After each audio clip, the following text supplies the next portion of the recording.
o ex-primeiro-ministro da Itália, Romano Prodi, teve antes de perder para Berlusconi na última eleição parlamentar italiana, também 10 partidos. O contrapeso das instituições não é parte do processo democrático? Não é parte, claro, um gabinete com 10 partidos é um gabinete muito representativo das forças vivas da nação.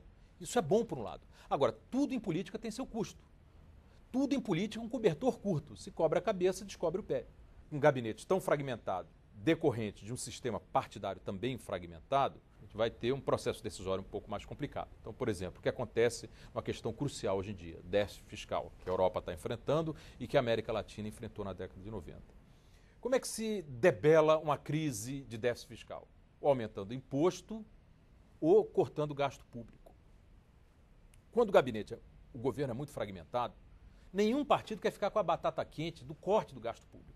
Se o chefe do governo, o presidente, o primeiro-ministro diz, olha, gente, a gente tem que cortar gasto público para debelar essa crise fiscal. O que é que os partidos dizem? Tudo bem, mas não corte da minha clientela política. Todos dizem isso, aí o que é que o governo diz? Olha, a única maneira que a gente tem de enfrentar o problema fiscal, então, é aumentando o imposto. Em relação às decisões econômicas, governos presidencialistas, multipartidários, têm mais dificuldade de ter disciplina fiscal? Essa proposição tem que ser qualificada, porque se o governo é de esquerda, ele tem que, para conseguir credibilidade com o mercado, às vezes, que tem uma política fiscal mais austera do que um governo mais centrista ou mais conservador, que é o caso claro do primeiro governo do presidente Lula. Um governo multipartidário, com dificuldades para lidar com a questão fiscal, porque uma série de partidos se opunham a algumas reformas, a corte em gasto público, acabou tendo uma política fiscal mais austera do que o governo que o precedera, justamente por conta da sua imagem de governo de esquerda. Pela ausência, então, relativa à ausência de problemas fiscais no Brasil, recentemente, você diria que a reforma do sistema de governo, o assunto morreu, acabou? Não, o assunto realmente está dormente agora no momento. Eu, apesar de ser um defensor da reforma do presidencialismo puro, eu acho que não seria o momento agora, porque estamos ao fim de, quiçá, a mais bem-sucedida presidência da história do Brasil. Não é apenas um presidente democraticamente eleito, mas reeleito, tem uma popularidade altíssima por muito tempo e um sucesso econômico muito grande. Mas o fato de o Brasil ou de um país depender da popularidade de um presidente, isso só não confirma a teoria, ou seja, é muito crédito para colocar numa pessoa só? Eu concordo, e esse é o problema do presidencialismo. Ele, por definição, personaliza demais o poder, investe poder demais numa pessoa e o desempenho do sistema político passa a depender muito da capacidade dessa pessoa. No caso do presidente Lula, nós temos tido sorte, porque ele tem saído bem. Agora, isso pode não acontecer com futuros presidentes. Por isso que eu defendo reformas institucionais que nos permitam ter bons governos, mesmo quando o presidente não é um grande político. Agora, para a gente comparar um pouquinho as democracias, os Estados Unidos, você cita no seu livro de 2006 que os gabinetes no sistema norte-americano são 100% partidarizados, ou seja, os ministros necessariamente pertencem a um partido. No caso do Brasil, isso é diferente. Qual a consequência para os processos decisórios e para a agilidade do governo? Os Estados Unidos têm governos apenas monopartidários. Praticamente inexiste na história americana governos de coalizão como a gente conhece no Brasil. Quer dizer, presidencialismo de coalizão é realmente uma invenção latino-americana, apesar do presidencialismo ser uma invenção estadunidense.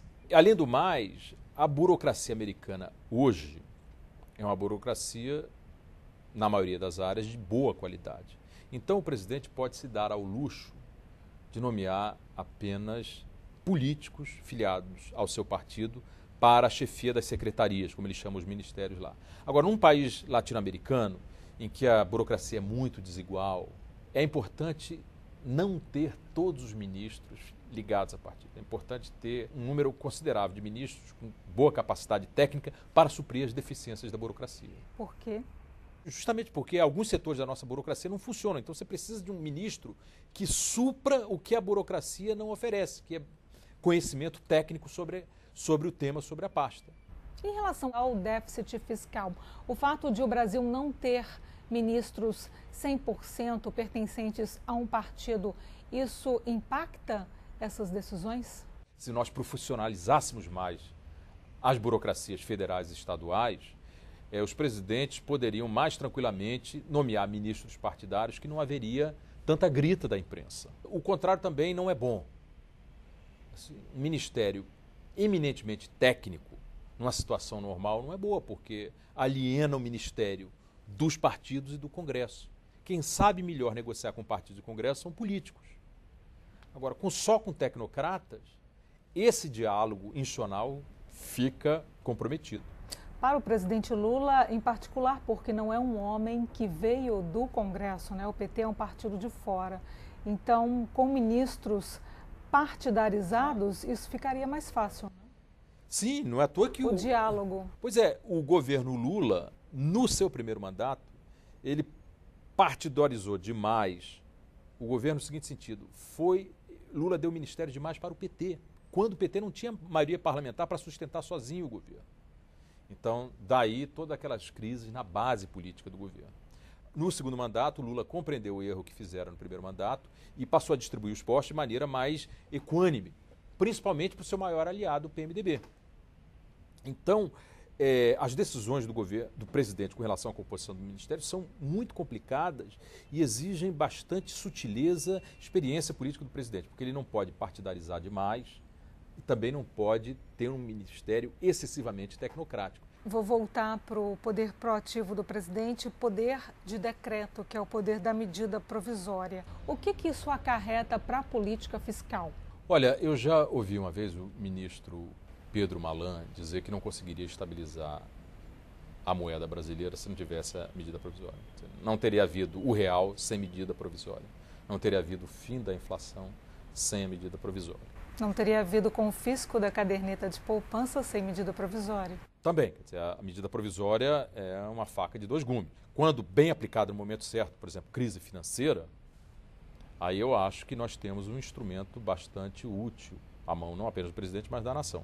Agora, quando o presidente exagera, não tem a devida noção do sentido e da utilidade da medida provisória, é claro que abusos podem e já foram cometidos. Com relação ao impacto da medida provisória sobre o comportamento fiscal, os dados não são claros nesse sentido. Né? Por exemplo, aí, olhando o real, que veio em 94, o lastro que o real teve, que permitiu seu sucesso comparado às outras tentativas dos 10 anos anteriores, teve a ver com a negociação de um pacote de estabilização fiscal em fevereiro de 94, pelo secretário de Política Econômica, Edmar Baixa, com o Congresso. Então, não foi exatamente a medida provisória que deu lastro fiscal para o real. E, por exemplo, a situação fiscal do governo Lula só melhorou em 2003, não por conta da utilização de medida provisória, mas por conta da reforma da Previdência negociada não apenas com a sua base, mas com a oposição também.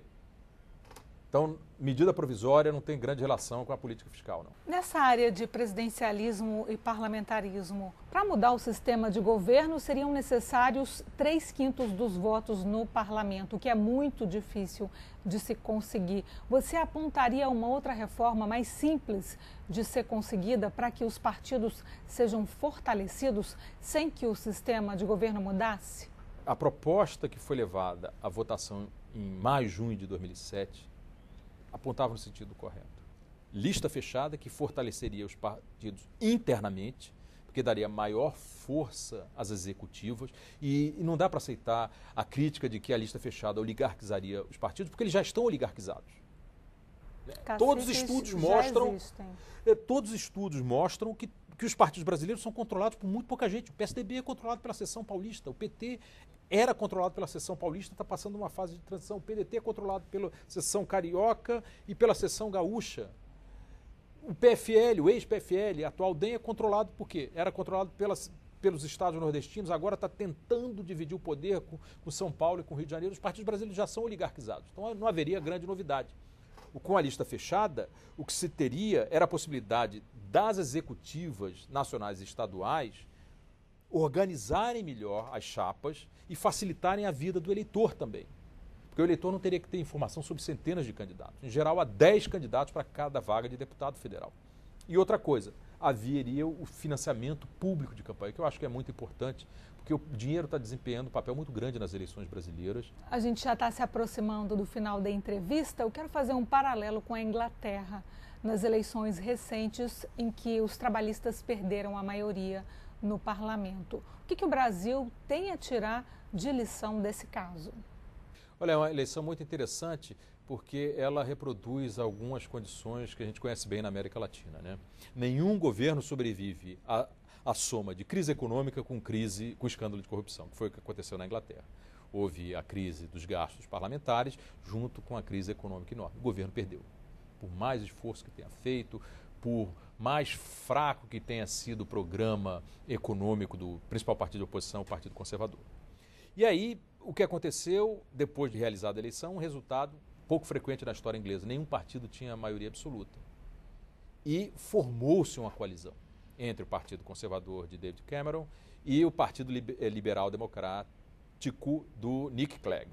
E pela primeira vez, desde o começo do século XX, a Inglaterra passou a ter um governo com maioria popular. Porque os governos ingleses quase sempre tiveram maioria parlamentar, mas dessa vez tiveram maioria popular. Então, esse é o valor de uma coalizão. Ela consegue agregar forças e dar maior representatividade ao governo. Este é um valor importante. Eu estou com uma sensação muito boa a respeito desse novo governo inglês, porque ele não é uma coalizão muito fragmentada. São 2 partidos, afinal. Não é uma coalizão a brasileira ou a italiana, com 10 partidos. Então, ele pode chegar a um bom compromisso entre